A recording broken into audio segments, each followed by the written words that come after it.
Supposing one is not a spiritual seeker, even then it's good for a person who seeks happiness to go within. Because nobody has found happiness outside. If they have found what they call happiness outside, it is so short-lived. It breaks up. We find little pleasure and we say it's giving us happiness. The pleasure disappears, very often replaced by pain.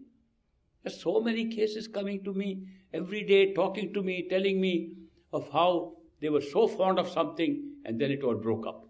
And now they are in great pain because the greater their attachment was to those things outside, the greater is their pain after that. So what kind of game is this? In our own families, in our family life, we have little babies born and we celebrate. Bundle of joy has come.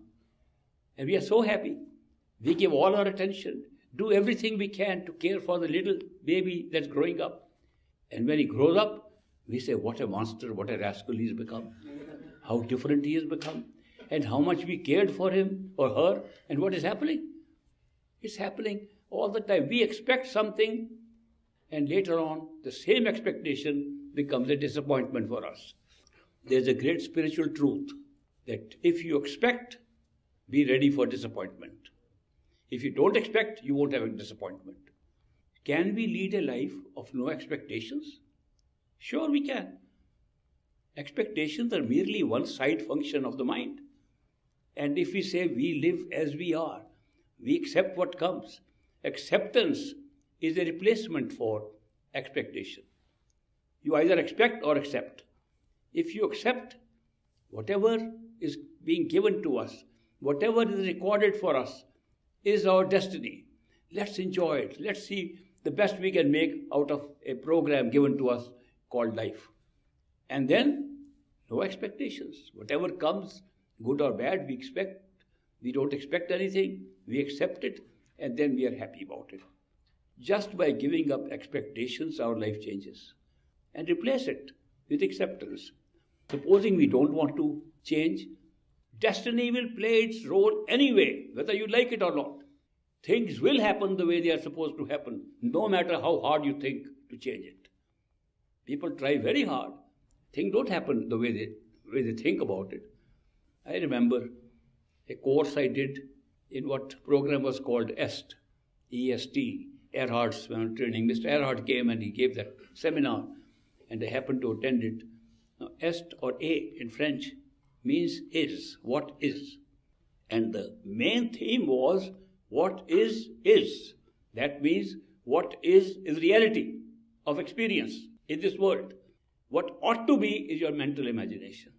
You can keep on saying it ought to have been like this, it should have been like this was not right, this was not good, it's a waste of time. What is. So why not accept? So if you accept, life becomes very different. I am talking of those who are not spiritual candidates, but they just want to improve their own life. The change from expectation to acceptance changes your life immediately. It can be done anytime. And one can live life by, in the 60s I came, there was a great quote called go with the flow. And everybody said go with the flow. What does it mean, go with the flow? It means go with whatever comes. It means live in the will of the destiny already created. Live in the will of the Creator who's created all this for us. So go with the flow is no different than acceptance.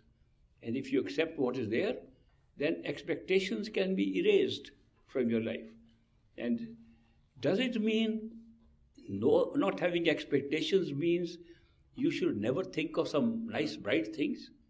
No, it doesn't mean that. You can fantasize. You can imagine great things happening. You can imagine you are in a wonderful place, which you are not. And enjoy that.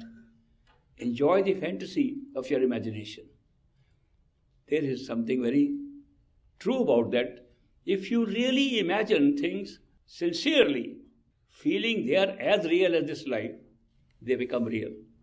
Now, many of you must have seen this book called Secret, or the movie made Secret, in which they say the power of attraction, or that the power of attraction attracts whatever you are feeling.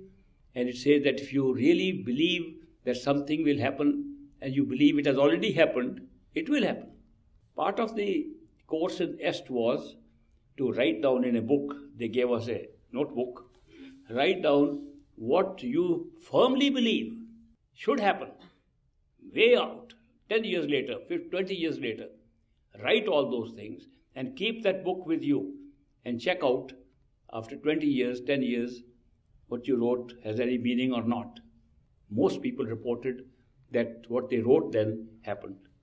So on the one hand, I am saying don't have expectations, but I am not saying that the enjoyment of fantasizing what could happen with a faith and belief. Now that is where the rub is. People miss that part. They say, I want to be a millionaire. I believe I am a millionaire. I am not a millionaire. I never became a millionaire. Now that's not the operation of that formula which is called secret. That formula says you should fully believe it has happened. And if you can't fully believe it's happened, then it won't happen. The formula also says that when you believe, there should be no doubt. If you say, I want to be a millionaire, but I don't know if it will really happen, it will not happen.